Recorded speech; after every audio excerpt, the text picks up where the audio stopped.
আসসালামু আলাইকুম। নতুন আরও একটি পর্বে আপনাদের সবাইকে স্বাগত।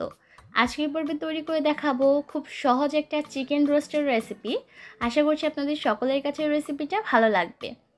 চিকেন রোস্ট তৈরি করার জন্য প্রথমেই মশলাটাকে তৈরি করে নিব। তার জন্য আমি এখানে নিয়েছি একটা জায়ফলের 3 ভাগের 1 ভাগ, 4 টুকরা নিয়েছি দারচিনি, 8-9টার মতো নিয়েছি এলাচ, 1 চা চামচ নিয়েছি সাদা গোলমরিচ আর জয়ত্রীর 2টা টুকরা নিয়েছি।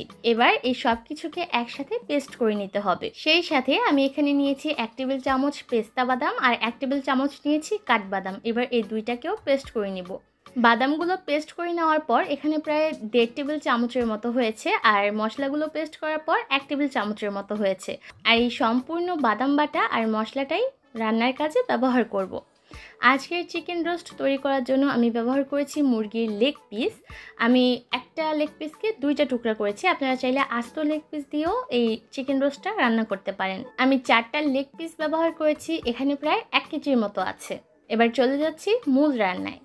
তার জন্য চুলায় একটা প্যান বসিয়ে দিয়েছি আর এর মধ্যে নিয়েছি আধা কাপ রান্নার রেগুলার তেল। তেলটা যখন গরম হয়ে যাবে তখন এর মধ্যে দিয়ে দিলাম 2 কাপ পরিমাপে পেঁয়াজ কুচি।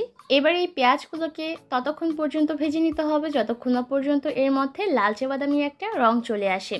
আর অবশ্যই খেয়াল রাখবেন পেঁয়াজগুলো ভাজতে ভাজতে যাতে পুড়ে না যায়। চুলার আঁচ মিডিয়াম হিটে রেখে অনবরত এভাবে নেড়ে চেড়ে পেঁয়াজগুলোকে ভেজে নিব। আর 6 থেকে 7 মিনিটের মতো ভাজতে ভাজতেই দেখবেন পেঁয়াজগুলোর মধ্যে সুন্দর একটা বাদামি রং চলে এসেছে। ঠিক সেই পর্যায়ে আমি এর মধ্যে সামান্য একটু পানি দিয়ে দিলাম যাতে পেঁয়াজগুলো পুড়ে না যায়, কারণ পুড়ে গেলে কিন্তু খাবারের টেস্ট একদম নষ্ট হয়ে যাবে। আর সেই সাথে চুলার আঁচটাকে আমি এই পর্যায়ে একদম লো করে দিয়েছি। এবার এর মধ্যে বাকি গুঁড়া মশলাগুলো যোগ করব। দিয়ে দিলাম 3 টুকরা দারচিনি আর 4টা এলাচ, 1 টেবিল চামচ দিয়ে দিলাম মরিচের গুঁড়া, আর আমরা আগে থেকে যে বাদামের পেস্ট তৈরি করে রেখেছিলাম সেটা দিয়ে দিলাম। আগে থেকে তৈরি করে নেওয়া মশলার পেস্টটা দিয়ে দিলাম। আপনারা চাইলে এর পরিবর্তে দোকান থেকে কিনে আনা রোস্টের মশলাও ব্যবহার করতে পারবেন। আধা টেবিল চামচ দিয়ে দিলাম আদা রসুন বাটা, 2টা আলু বোখারা দিয়েছি আর 1 চা চামচের মতো কিশমিশ দিয়েছি। টেস্টিং সল্ট দিয়েছি আধা চা চামচ, আর স্বাদ অনুযায়ী লবণ দিয়ে দিলাম। 1 টেবিল চামচ দিলাম টমেটো কেচাপ, আর সেই সাথে দিয়ে দিলাম 1 চা চামচ কেওড়া জল। 4-5টার মতো আস্ত কাঁচামরিচ দিয়ে দিলাম। এবার সব কিছুকে একসাথে ভালোভাবে মিশিয়ে নিচ্ছি। আর এই মশলাটাকে ততক্ষণ পর্যন্ত কষিয়ে নিতে হবে যতক্ষণ না পর্যন্ত তেলটা মশলার থেকে আলাদা হয়ে যায়। এরই মধ্যে কিন্তু মশলাটা খুব ভালোভাবে কষে গিয়ে তেলটা উপরে ভেসে উঠেছে। এবার এর মধ্যে আগে থেকে পরিষ্কার করে রাখা চিকেনগুলো দিয়ে দিলাম। খুব ভালোভাবে মশলার সাথে এই চিকেনগুলোকে মাখিয়ে নিচ্ছি। আর ভালোভাবে মাখিয়ে নেওয়া হয়ে গেলে আমি হাঁড়িটাকে একটা ঢাকনা দিয়ে ঢেকে দিব আর চুলার আঁচ মিডিয়াম লো হিটে করে দিয়ে অপেক্ষা করব 8 থেকে 9 মিনিটের মতো। এতে করে দেখবেন চিকেন থেকে একটা পানি বের হবে, আর সেই পানিতেই এই চিকেনগুলোকে খুব ভালোভাবে কষিয়ে নেওয়া যাবে।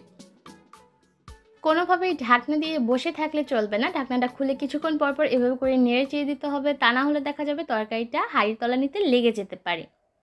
আজকের চিকেন রোস্ট আমি ব্রয়লার মুরগি দিয়ে রান্না করেছি, তবে আপনারা চাইলে কিন্তু ব্রয়লার মুরগির পরিবর্তে দেশি মুরগি দিয়েও এই রোস্টটা রান্না করতে পারেন।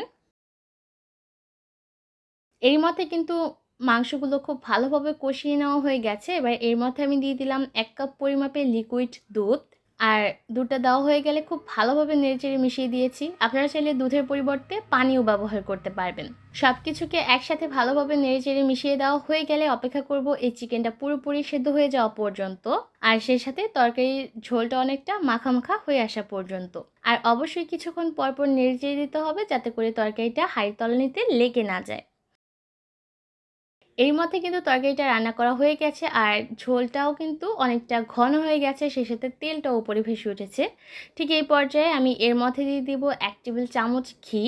আর রান্নার শেষে যদি একটু ঘি ব্যবহার করেন তাহলে কিন্তু তরকারির টেস্ট আরও দ্বিগুণ বেড়ে যায়। ঘি দেওয়া হয়ে গেলে আরও 2-1 মিনিটের মতো নেড়েচেড়ে মিশিয়ে নেব, আর এই তরকারিটাকে চুলা থেকে নামিয়ে নিব। একদম সহজ পদ্ধতিতে এই চিকেন রোস্টের রেসিপিটা আপনাদের তৈরি করে দেখিয়েছি। তৈরি করে নেওয়া এই চিকেন রোস্ট আপনারা চাইলে পোলাও, বিরিয়ানি, খিচুড়ি, এমনকি নান রুটির সাথেও সার্ভ করতে পারবেন।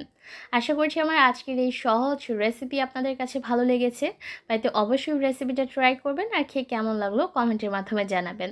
আজকের মতো এখানেই বিদায় নিব। সবাই অনেক ভালো থাকবেন। আল্লাহ হাফেজ।